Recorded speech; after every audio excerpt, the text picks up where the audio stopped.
हरियाणा विधानसभेमध्ये भाजपने विजयी हॅट्रिक केली आहे। हरियाणामध्ये भाजप तिसऱ्यांदा सरकार स्थापन करणार आहे। हरियाणात काँग्रेसची धोबीपछाड पाहायला मिळते। मतांच्या ध्रुवीकरणाचा मोठा फटका काँग्रेसला बसलाय। हरियाणातल्या विजयानंतर भाजपच्या कार्यकर्त्यांनी जल्लोष केला।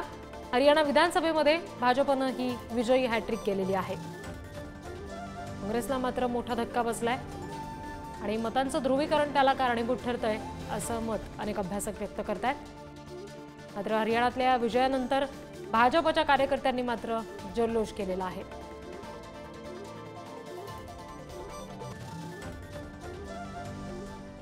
तर हरियाणामध्ये नेमकं काय आकडेवारी समोर आलेली आहे, कुठला निकाल समोर आलाय आपण बघूयात आमच्या ट्रॅक्टर ग्राफिक्सच्या माध्यमातून।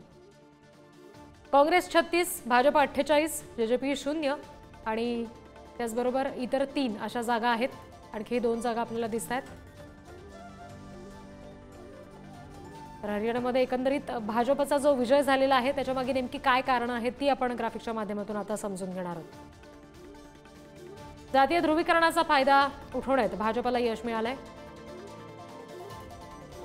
प्रभावी प्रचार यंत्रणा आणि पंतप्रधान मोदींचा करिश्मा ही सुद्धा कारणं आहेत। काँग्रेसपेक्षा 1% कमी मतं असताना सुद्धा अधिक जागा मिळवण्यात यश आलंय भाजपला। निवडणुकीआधी मुख्यमंत्री बदलून नाराजी कमी करण्यात सुद्धा भाजपला यश आलंय असं म्हणता येईल। जेजेपी सारख्या पक्षांच्या पिछेहाटीचा फायदा उठवण्यात भाजप यशस्वी झाले। तर काँग्रेस नेमका पराभूत का झालेला आहे त्याची कारण बघूयात। मतदानामध्ये जाट विरुद्ध इतर ध्रुवीकरण याचा काँग्रेसला मोठा फटका बसला।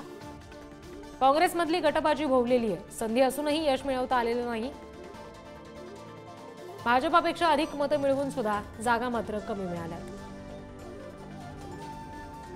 सरकार विरोधातील नाराजीचा फायदा उठवण्यात काँग्रेसला अपयश आलं असं म्हणावं लागेल। अन्य पक्षांच्या पिछेहाटीचा काँग्रेसला जागा वाढवण्यात फायदा झालेला नाही।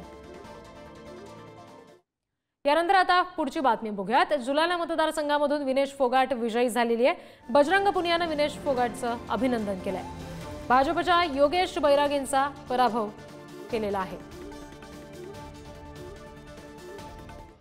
ये हर उस लड़की की, हर उस महिला की लड़ाई है जो संघर्ष के रास्ते को हमेशा चुनती है। आज संघर्ष की जीत हुई है, सच्चाई की जीत हुई है और मैं चाहती हूँ कि हमारे लोगों ने जो प्यार प्रेम दिया है, जो इस देश ने मेरे को प्यार प्रेम दिया है, उसको मैं हमेशा बना के रखूँ, उनके विश्वास को हमेशा बना के रखूँ। पहले हमारा भी पीछे चल रहा था लेकिन हम भी लीड में आए हैं, तो अभी रिजल्ट चल रहे हैं, अभी क्लियर नहीं हुआ। जब सर्टिफिकेट हाथ में आएगा तो कांग्रेस पार्टी की सरकार बनेगी। राजनीति में कंटिन्यू रखेंगे या खेल की तरफ भी देख सकते हैं?